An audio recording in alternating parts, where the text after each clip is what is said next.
mag-subscribe ka na. Hello, hello, hello, hello, hello, universe. Hello mga Bwex! Magandang gabi sa inyong lahat. Galaw-galaw para hindi mapaimburnal. Hello sa ating mga subscribers dyan. Ganun din sa ating mga new subscribers. Welcome to Parade of Beauty! If you are here tonight, welcome to the new era of beauty. Beauty is in you. O, Jimba? Kamusta naman kayo mga Bwex? Kauuwi ko lang galing work. Alam ko, inaabangan nyo ito. Nako, wag na tayo magpajumpik-jumpik pa. Hello po sa mga nanonood dyan, 1 million viewers, ayan. Please don't forget to subscribe to my channel, click your notification bell para mas updated kayo sa ating mga chika everyday and night sa mundo ng pageantry. And please, ayan na.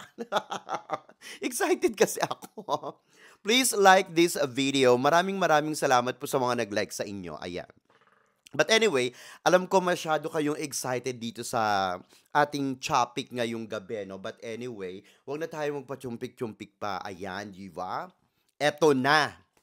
Nakakaloka itong balitang ito, mga Bwex, na talaga namang bumulabog sa mundo ng pageantry. At talaga naman, ngayong taon ay namamayagpag ng bonggang-bongga ang Pilipinas sa mundo ng pageantry. Nakakatuwa. Ito nga, no? Well, nung una pa lang, ayan, no? Wait lang. Nung una pa lang, pagbukas ko pa lang ng aking social media, kasi sobrang sobrang busy ako mga Bwex sa work. Sabi ko naman sa inyo kanina sa vlog ko, kaya ako yung ginawa sa sasakyan, nag-record ako ng vlog kasi nga magiging busy ako. At sobrang busy ko kanina, no? So, bihira akong mahawakan ng aking telepono. So, biglang bumulaga ang post ni Rachel Gupta. Nakakaloka ito. Ang sabi niya, "It is with deep regret that I share this news. I have made the decision to step down as Miss Grand International 2024 and return my crown." Ayan, no? Return my crown, hindi pa yata nare-return. Di ba? Kasi iba yung post ni Papa Nawat. But anyway, being crowned was one of the most cherished dreams of my life. Ayan. And I was filled with hope and pride to represent my country and make history. However, the months following my crowning have been marked by broken promises. Ayan. Mistreatment and a toxic environment I can no longer endure in silence. This decision was not made lightly. In the coming days, I will be releasing a full video sharing the details behind this difficult journey. I ask for your compassion, your open hearts, and your continued support as I take this next step. Your love means more than you know. O ayan na. With sincerely, Rachel Gupta. Ayan. So ngayon, eto na nga. So nag-release siya ng statement. Naunahan si Papa Nawat. So ngayon, eto naman ang buga ni Papa Nawat, no? Siyempre, eto na. Official announcement daw ng Miss Grand International Organization. The Miss Grand International Organization hereby announces the termination of Miss Rachel Gupta's title as Miss Grand International 2024, effective immediately. Antaray. Grabe talaga magsalita ito si Papa Nawat, no? Napaka-powerful. Immediately, mga Bwex, as in talagang ura-urada agad-agad, di ba? Tanggalan ng corona, ganun, pag hindi naman deserving, di ba? So, eto na. This decision follows her failure to fulfill her assigned duties. Ayan, alam niyo, hindi naman tatanggalan niya ni Papa Nawat ng ng corona kung wala talaga mga pangyayaring naganap sa sa kanyang reign, di ba? Siyempre, hindi naman sisirain ni Papa Nawat yung kanyang pangalan, yung kanyang legacy ng ganun-ganun lang, di ba? Kasi may mga issue yan Noon pa sa National Director, sa mga pagbabayad nila, yung pagbabayad nila ng franchise, di ba? Pero binigay pa rin sa kanya ng buong palad ang corona ng Miss Grand International, di ba? Kumbaga, inignore ni Papa Nawat yung mga issue dati sa Miss Grand International and sa National Director. Kay Nikki, ayan, Nikki, kung hindi ako nagkakamali, yung name niya. Pero hindi niya yun inano, hindi niya yung binigyan ng pansin. Binigay niya pa rin dahil nga si Rachel Gupta in fairness naman, yung bugahan niya sa final question and answer ay talaga namang palong-palo, di ba? At saka maganda naman talaga siya sa personal. Tapos ang sabi pa dito, engagement in external projects without prior approval from the organization. Ayan na, nakakaloka, no? So meron pala ito mga inaanuhan, mga, anong tawag dito, mga event-event siguro or mga kaganapan, ganyan-ganyan, no? Na walang approval ng organization. Siyempre may kontrata yan, di ba? Dapat sundin niya lahat ng protocols kasi siyempre hawak niya yung pangalan ng organization. And her refusal to participate in the scheduled trip to Guatemala. Ayan, no? Kasi di ba yung mga reigning queen, mostly napupunta yan sa mga coronation event or coronation night na mga bawat bansa na may franchise ng isang pageant, no? Or ng isang organization. So, hindi nga siya nakapunta dyan. So, as a result, the organization has resolved to revoke her title with immediate effect. Ang taray, talagang ura-urada. Miss Rachel Gupta is no longer authorized to use the title or wear the crown associated with Miss Grand International 2024. We request that the crown will be returned to the MGI head office within 30 days from the date of this notice. Miss Grand International Public Company Limited, ayan, May 28, 2025. Pero ang sinabi ni Rachel Gupta ay naisaoli na daw ang corona. Sinaoli niya na daw. Pero ayun nga, hindi pa pala ito nasasaoli, di ba? Nakakaloka naman. Well, eto mga Bwex, no? So, since nga niyan, nagmuni-muni lang ako kanina, yung mga kaganapan sa Miss Grand International last year, no? Para sa akin, nagulat pa ba kayo? Ako hindi na ako nagulat, sa totoo lang, no? Sa mga kaganapan today, hindi ko nga alam na puputok ito today. Hindi ko alam na lalabas ito ngayong araw na ito. Kung nasubaybayan nyo lang yung mga buga ko, no? Nung mga, siguro, nung last year, let's say, no? Sa Miss Grand International, yung nag-cover ako ng Miss Grand International. And I was so lucky na nandyan talaga ako, no? Para nakita ko yung mga kaganapan, ganyan, no? So ngayon, expected ko na ito, mga Bwex. Ini-expect ko na talaga ito, no? Hindi naman sa sinasabi kong hindi deserving si Rachel Gupta. I mean, deserving siya, no? Pero nararamdaman ko na talaga na pwedeng mag-turntable. Kasi nga, syempre, nasaksihan ko yung mga galawan doon, lalo na kay Rachel Gupta, lahat yan, Diyos ko Lord, ang dami kong pwedeng sabihin, pero wag na. Kasi nga, syempre, alam nyo na, no, makakasira lang sa kanya. So, ngayon, naging totoo lang ako kung ano yung mga binuga ko noon sa social media, sa live ko, no? Eh kung kilala nyo ako last year pa, alam niyo na kung sino yung tinutukoy ko. Kasi may mga ano ako dyan may mga alias-alias, no? Kung talagang nandito kayo sa Parade of Beauty noon pa, kilala nyo na yung mga bugahan ko sa totoo lang, no? So I was there from the beginning up to end sa Thailand, no? Super deserved ni CJ Opiasa yung ano na yan, yung title na yan, no? Kung mapunta sa kanya talaga. Kasi nga, syempre, first runner-up, kung hindi magawa yung ng title holder, yung kanya mga duties, of course, the first runner-up will continue the duties of the reigning queen na na-dethrone, di ba? So, ayan, kung tutok kayo dito sa Parade of Beauty, sa ating mga pa-live, sa ating mga video, ayan, sabi ko lang, few weeks ago, mga Bwex, di ba? Sabi ko, na may madidethrone, di ba? So, eto na nga. Eto na nga, syempre hindi ko sinabi sa sa MGI. Syempre, alam niyo na, no? Baka magkaroon kayo ng idea, for sure magkakaroon kayo ng idea. Syempre, sino ba yung madidethrone, di ba? Syempre, ang mauuna niyo dyan is yung title holder. Ayoko namang sa aking manggaling na may pumutok na balita, si Parade of Beauty, may kinakalat na ganito, ganyan. Di ba? So, ayan na nga, may na-dethrone, di ba? This is sad. Very, very sad for Rachel Gupta. But you know what? The organization of Miss Grand International has to be fair and square. At tama lang yung ginawa ni Papa Nawat. Kung hindi nga naman magampanan ng Reyna kahit na hindi pa man sa Miss Grand International, no, yung kanyang tungkulin. So ano pa yung mapapala ng organization? Ano pa yung kikitain ng organization? Nonsense. So, mas mabuti pang tanggalan ng corona, ibigay sa mas deserving. 'Di ba? Ibigay sa mas deserving. Well, ako, may idea na ako few months ago, kung natatandaan nyo, during Miss Universe Philippines, yung nag-aano tayo, live tayo, sabi ko sa inyo, 'di ba, may pinost ako, na ang daming nagtatanong sa inyo, bakit hindi ako nag-a-update sa Miss Grand International, kung natatandaan nyo. Nag-post ako sa social media, ang sabi ko sa inyo, sinabihan kami na huwag kaming gumawa ng content sa YouTube about Miss Grand International. So doon pa lang alam nyo na.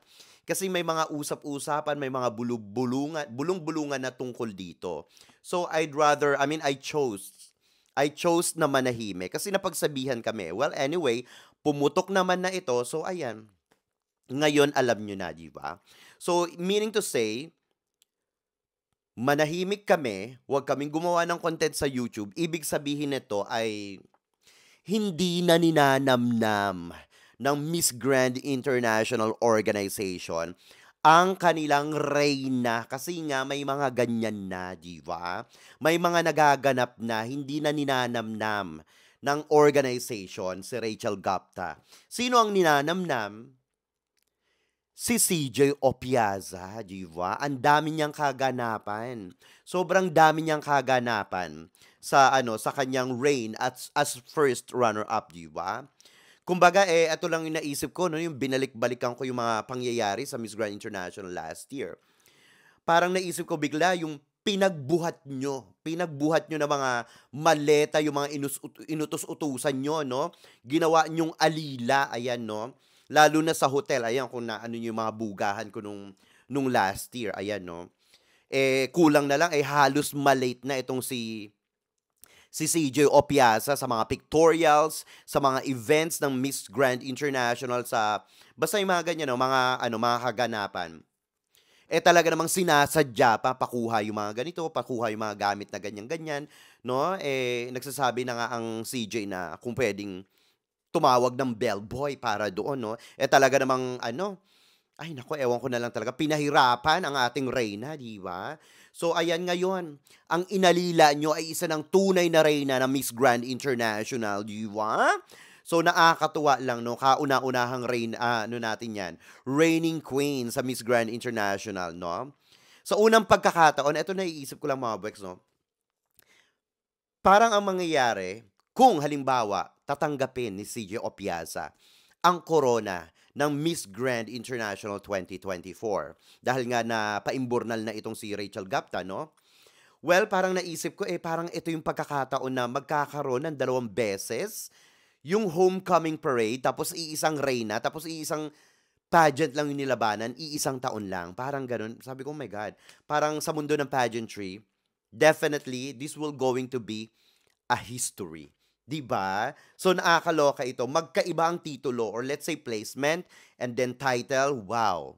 Legend, 'di ba? CJ Opiasa, ikaw na 'yan, 'di ba? Iba ka talaga. Nakakaloka. Ang saya-saya ko lang, no? Ang saya-saya ko lang sobra. Kasi deserve ni CJ Opiasa 'yan eh. Deserve niya 'yan. Nakakatuwa naman na parang noon, parang pinapangarap lang natin na, alam niyo yun, yung sa mga production ng Miss Grand International. Pero ngayon parang parang makikita na natin ang Pilipinas, di ba?